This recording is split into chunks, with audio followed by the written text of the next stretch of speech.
Hi guys, good morning and welcome back to my YouTube channel.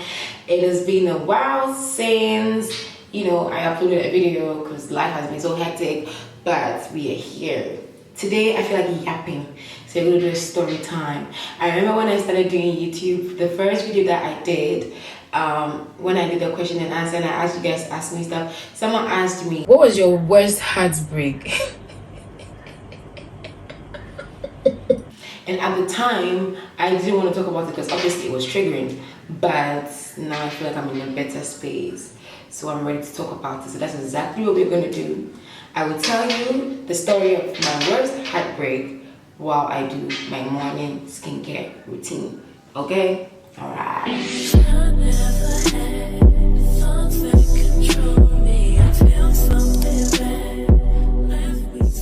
So, first things first.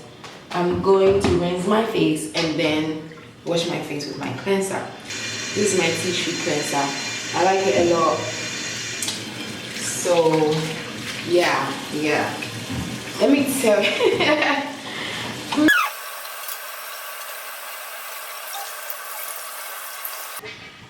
So cleansing done. Okay.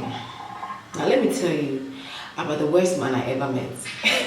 A man who mentioned it. We'll call him Jay. Okay, let's call him Jay. So Jay and I dated in like 2019 into 2020 and no 2020 actually. We did it in 2020 into 2021 and it didn't work out. It was long distance. He was a jerk, I was a child, it didn't work out the first time, so we put it to the side. And then on the 9th of January, yes, I remember, that's how traumatized I am. On the 9th of January 2023, I'm with my friend Yoda, we're just chilling. Who texts me? Papa J. Papa J texts me, and Papa J is trying to like rekindle stuff. And me, I was single. This is somebody that I dated before. Like, I've always been the better the devil you know than the angel you don't know thing. Because when it comes to these niggas, you can never know them. They are not angels even. Stick to the devil that you know. So I started like entertaining him again. We go back to talking. He asked if I had a boyfriend. I said I didn't. So like, things. We got into it. Papa J, this time around, Papa J and I dated for only like 3 months. We did it from January to March. That is how short it was, but it was so traumatizing that within that 3 month period, that 3 months took me more than a year to heal from. Anyway, when Papa J came back, Papa J was the perfect boyfriend. He was doing everything that I needed a man to be like. He was everything that I needed a man to be like. It was absolutely ridiculous. Like I said, he was overseas. I'm not going to even mention the country. He was overseas. And so when we started talking, he was going to go on leave, and then we started making plans like for him to come to Ghana. Travel and food blogger Zubeida had gone to Zanzibar at the time. So he saw it. We were both on Twitter. He saw it and then he's like, hey, look, Zubeida went to Zanzibar on this budget. So when I come to Ghana, let's go to Zanzibar. So, because let me tell you something. It wasn't like he wouldn't afford it. Nigga is rich. Nigga is rich, like rich. Anyway, before I continue, I'm going to be using my lavender peel-off mask. This is my bowl. If you want one, it's from Access Noiri. I'll put the name in the description of the video so you can go and get one yourself. It's my business, so it's not a scam or anything. It's a mixing bowl for your skincare products and stuff like that. So we're about to mix this in before I continue my step with Papa J. This is how the bowl comes. It's a bowl, a brush for your mask, applying your mask, a measuring cup for if you have to take measurement, and then a mixing spatula. So I'm gonna add a little water and I'm gonna mix that in. Like I said, it is a peel-off mask. So you just add small and then get the consistency that you want, then you apply it. Back to Papa J. So Papa J sends me the Zanzibar thing, and then he's like, baby, let's go to Zanzibar when I come to Ghana. He was gonna come to Ghana in March. So the idea was he comes to Ghana and then we go to Zanzibar together. He said we should go for like a week.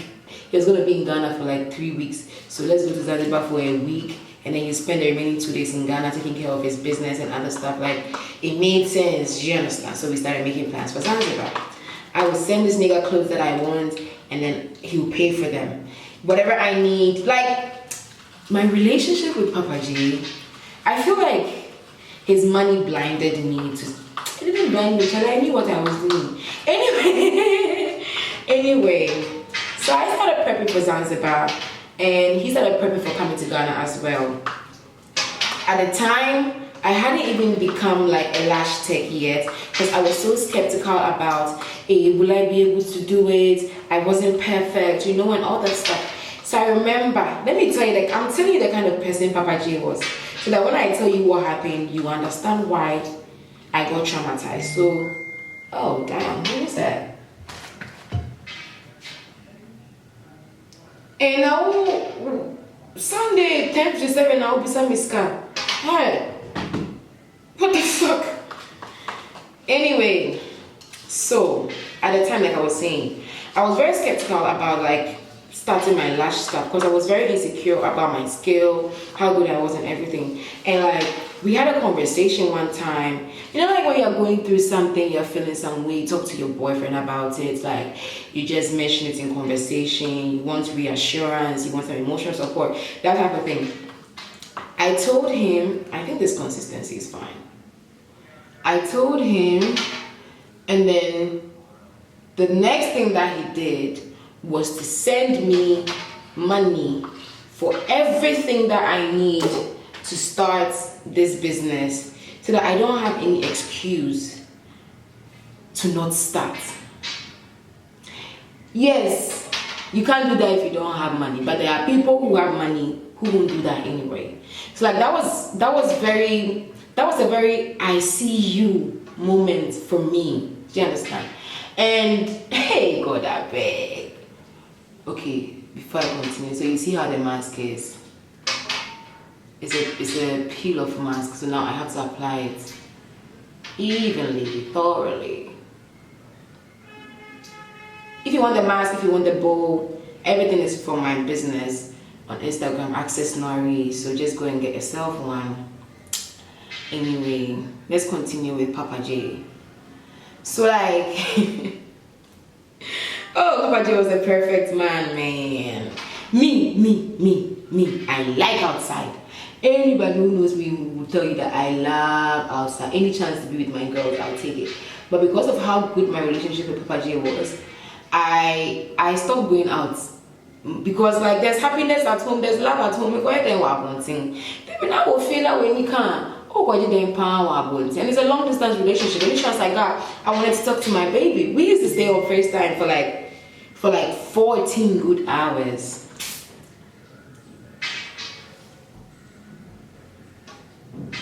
Wow, my dad would be on the phone till I sleep. I'll wake up and he's still on the phone waiting for me.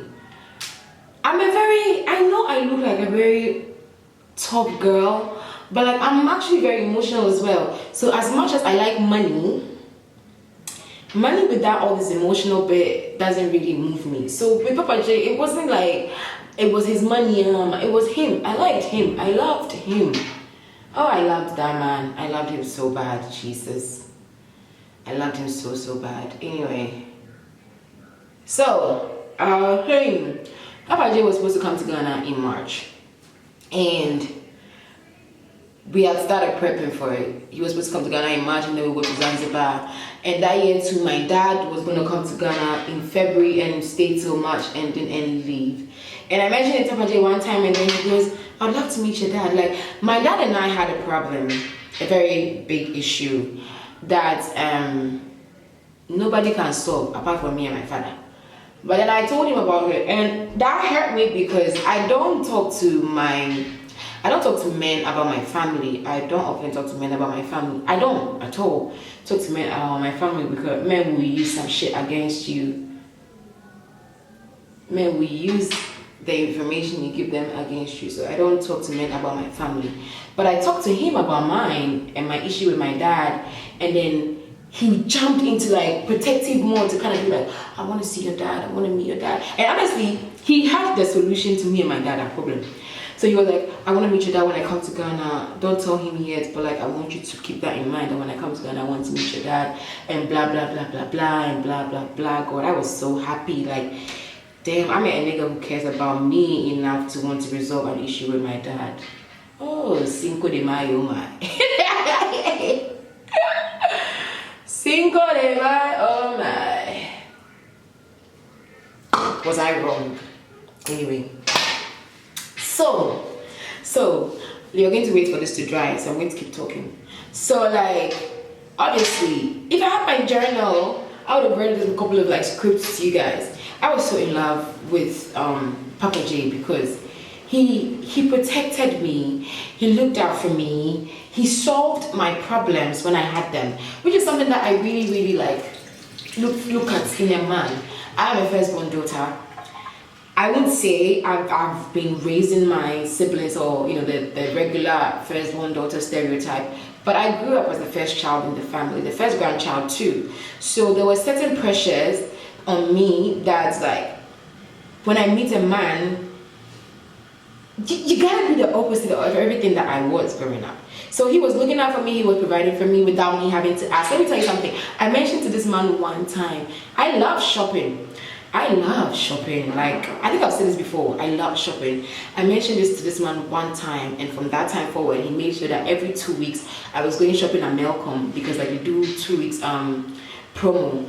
I think on the second and third or second and fourth Wednesdays of the month, they do promo. So like, he was making sure that I was going shopping. Not like to blow money, but the thought of just walking into a shop, looking around, and carefully selecting something that I want, it's such a pleasing experience to me. Like, I love shopping. So he made sure that every 2 weeks I was doing the one thing that I really loved. Not all men would do that. And again, yeah, he had the money. But there are people who have the money who couldn't give a rat's ass what you love to do. When I got my first lash client, after he bought me the stuff, my first lash client, he was on the phone with me because I was so nervous. He was on the phone with me the whole time until I was done. And then when we were done, we had like a celebratory thing. I don't understand. How can someone go to lengths for you and still break your heart? Like, I don't understand. Anyway. So, fast forward to March. Hey, this nigga even told me when I'm ready to like establish my business on a commercial level, he would like to be involved in the hiring process so he can hire someone that will fit like, he wants to take care of that part of the business for me. They're hiring somebody, yeah, the shit is drying. Dry, bitch.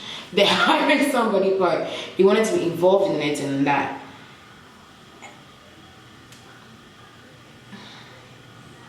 Hey, men are bad. Like, you see, I mean, because I'm doing me, men are horrible, men are bad. Men are bad. What happened? I'm sure by now you're asking, what happened? Like, what happened? Nothing happened. Like I said, this nigga was supposed to come to Ghana in March. March came, we were great, everything was fine. Baby, I was gymming, weight training. The people were my private story at that time on Snapchat. I'm sure they laughed when this thing ended. Small thing on my man is coming to Ghana, my man. I was trimming my waist, working out so hard, drinking all the healthy teas in the world, because like, I wanted to look so good for my man, and I wanted to look for Zanzibar. He was supposed to come to Ghana on the 28th of March. Yeah, he told me he was coming to Ghana on the 28th of March. On the 26th of March, we were on FaceTime. until he slept off. And even after he slept off, I was still on the phone because like it's something we do. We stay on FaceTime until the phone dies, until MTN tells us enough is enough. That's what we were doing. So we were on FaceTime all night until he slept off. I was watching him sleep off. And then I stayed on until his phone died. His phone died and then I went to bed. The following morning, I was texting him, hey baby, good morning. And you're like, regular, when you wake up in the morning, how you text your lover? I texted him, no reply. And then there was no reply and it was green. Very important. No reply and it was green. So I felt like, okay, he's still sleeping. Because if he wasn't asleep, he would have put his phone on charge and it would have been on. It would tick blue instead. I text again later. And then now it's blue, but it's no reply. So I'm like, okay. He woke up. He probably woke up to charge his phone and he went back to sleep. I just said later, delivered. I'm like, no, now he's definitely up. Texted again, delivered. Called, no answer. Texted, delivered. Called, no answer. Texted, delivered. Called, no answer. That was it. What happened? That was what happened. Because I've been talking. Here is lifting. That was what happened. I did nothing. I said nothing. We were on FaceTime the night before. The following day, he's gone. He just disappeared. Literally one day to the day that he said he was gonna come to Ghana, this nigga disappeared. And at first the first thing I thought was, okay, maybe he's trying to pull a surprise on me. He's trying to pull up on the door like, look, I'm here, baby.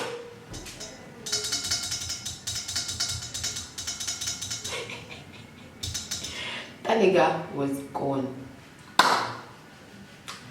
And at the time, hey, that thing broke me. I feel like whatever last humanity I had in me, it died with that whole experience, because I couldn't fathom how someone can be on the phone with you one night and then the following night, let me take this away.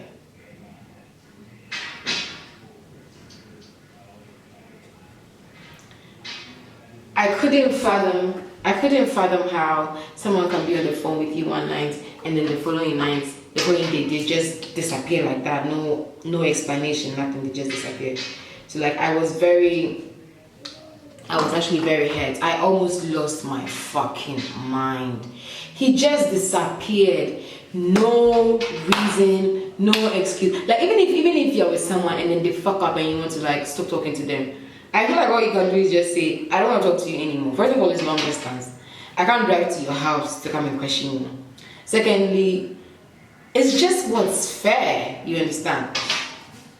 Nigga said, fuck your fairness. I do what I want. So he disappeared. I didn't hear from him again. And the unfortunate thing is, my dad had come and I had told my dad that I have a boyfriend. I don't like men in general. Like anybody who knows me knows I don't like men in general. So for me to open my mouth and tell my dad about a man and call him my boyfriend, like in that context, it was definitely something. And my dad and I, we talk about all that stuff. And because like I have never really introduced the man to him, he was so eager to meet who this man is that I am ready to introduce to him. So it could be, mommy, when am I meeting your boyfriend? My dad calls me mama, mommy. He goes, mommy, when am I seeing your boyfriend? Mom, when am I seeing your boyfriend? And I didn't know how to tell this man that I have been ghosted.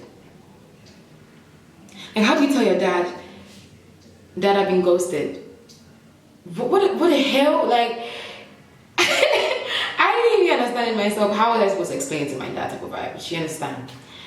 So yeah, Zanzibar didn't happen, and unfortunately, I had ordered clothes for Zanzibar, clothes and shoes and stuff that he paid for, by the way. So at the time that I wasn't hearing from him, it coincided. Like when he ghosted me, the timing coincided with the time that the clothes were now coming to Ghana.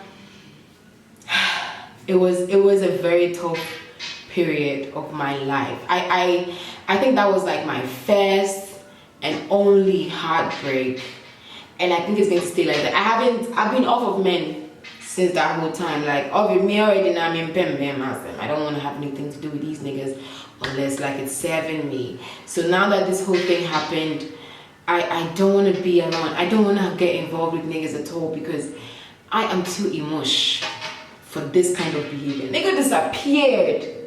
I will call him. He wasn't minding me. And to make matters worse, the nigga was active on Twitter. Like, he wasn't replying me. He wasn't calling me back and none of that. But he was on Twitter. This happened in March. So March, April, May, I hadn't heard from him. I was just, in my own bubble. It took such a toll on my mental health. I got so depressed. So depressed. My friend Cece was so worried. I couldn't eat for like a long time.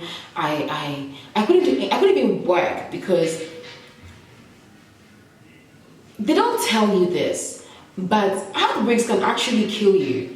When you're used to being around one person, staying on the phone with one person, doing everything with one person, and like this was a long distance relationship, right? So every time that we were spending on the phone, like it felt like we were spending the time together.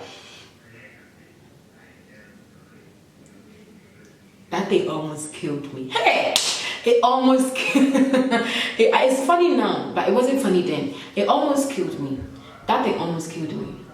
All right, baby is dry. Yeah, baby is dry. That thing almost killed me.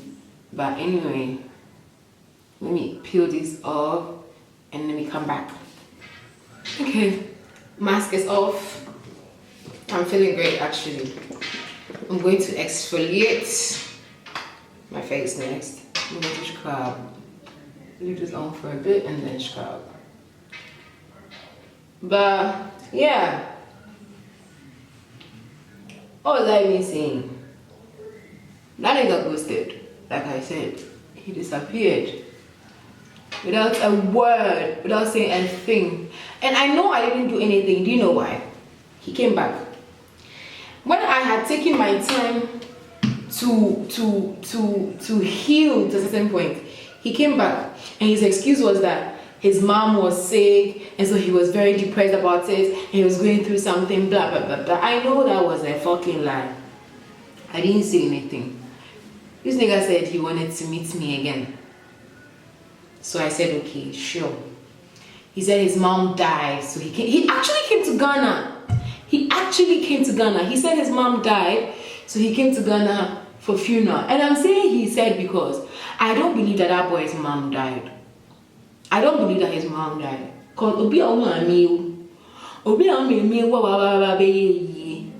in the car. He was my snap. He added me to talk to me. So like I talked to him again. And then I added him back, sorry. He was on Snapchat.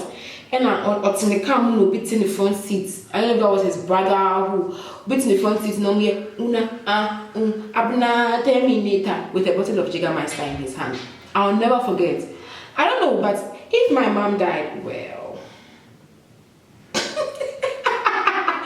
if your mom died and you are here for her funeral, will you be on Snapchat doing terminator dance? You won't be doing it. No normal person will be doing it. So me, I knew he was lying. He lied about his mom dying. And that just shows you the extent to which niggas will lie. Oh my God. That nigga said his mom died.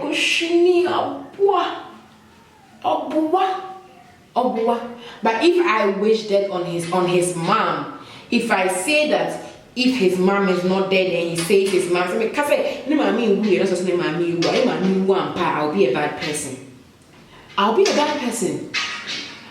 bad person. And after this nigga came back to like talk to me and try to meet me, he left again without saying anything. I don't know why I even spoke to him again.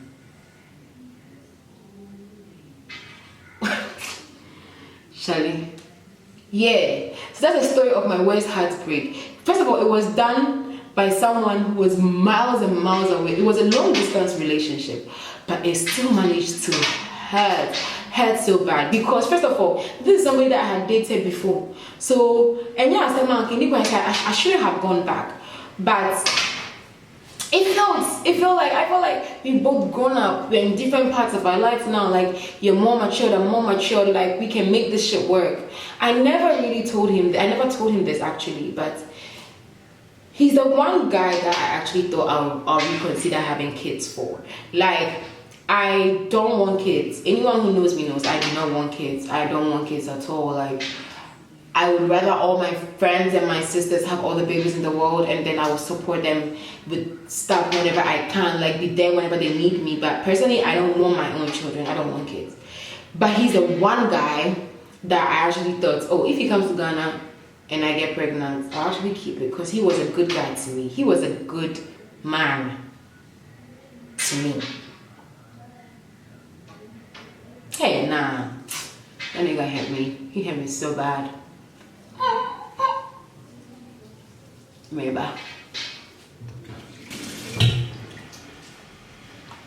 Oh my. I don't do this in-depth skincare routine often, but damn, this feels really good. Like, my face feels so smooth right now. It's crazy. This is why I am so anti-sankofa, because me call me chikofa and I'm in more trauma and heartbreak. Sankofa de you, my sister, don't do it all. Sankofa de. I will tell everybody, say Sankofa de. Sankofa de and kaya single for the rest of your life. Sankofa. Share. Why share Sankofa baller? Now, if you have grown up, other people have it. You shouldn't assume that other people have grown up because you have grown up. Doesn't work like that, baby. If you have grown up, good for you. If you have learned some valuable life lessons and you do things differently in life now, good for you. But take all that you've learned and move on to someone new so they can appreciate you well. Go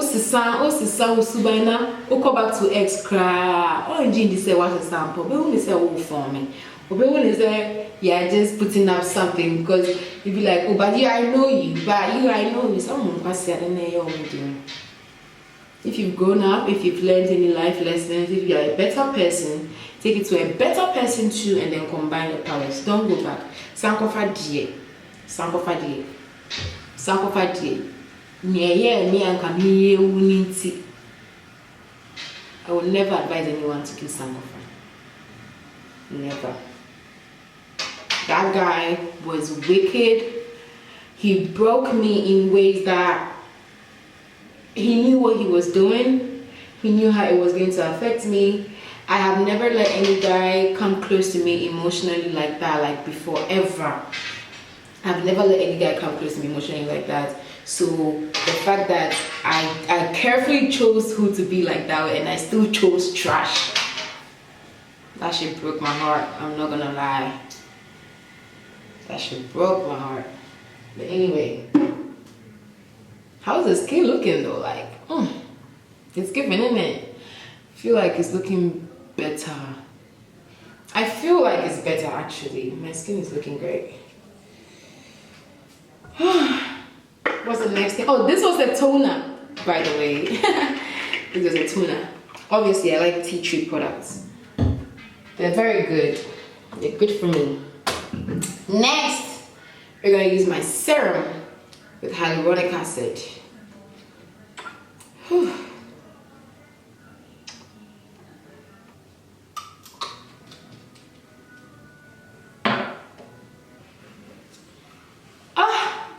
My skin feels like a baby skin, like it's so smooth. Let me wait for this to dry. Last, but definitely not the least, is my retinol. I've come to like retinol a lot lately. It's been doing wonders for my skin. Ladies, if you haven't started using retinol, get on the wave. We're retinoling, baby. Anyway, with that, oh my god, I used too much. With that comes, oh my god, what have I done? Oh Lord, what have I done? What have I done?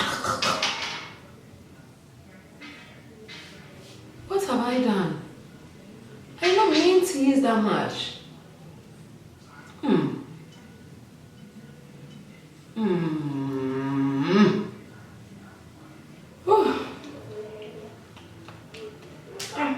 skin feels so good. My skin feels so great. I look a little bit pale, but that's just because of the retinol. It's going to set in and settle. But yeah, that is entirely my heartbreak story plus my skincare routine. If how I live, I will just tell you this. Like I said, so we feel so when you wish you answer into time now we dating with ex and the things that you did, things that happen, you feel like you can do better now. Take it to somebody new and go and start a new life there. Don't take it back to your ex. One, they won't appreciate it. And two, whatever reason that made you people break up, then go do them, then go run them times two. Not the prophecy, not facts. Anyway, this has been the Shina Adams YouTube. I forget my own YouTube name. This has been my YouTube channel again. I loved chit-chatting, talking to you. I hope that you liked it, because I think I was all over the place. But I hope you liked it, and I hope you learned something from it. Say no to Sankofa. You hear? Say no to Sankofa. No Sankofa on these corners. Don't go back to your ex, please. You don't call ex on the day. And kafa, hey, see, and kafa got to beach, got beach, not dip jeans in the sea and in the sun. Never fucking knife to let you travel. Do that, then go back to your ex. That person will break you. With the nyamia come home, with the nyamia jam. Bye bye.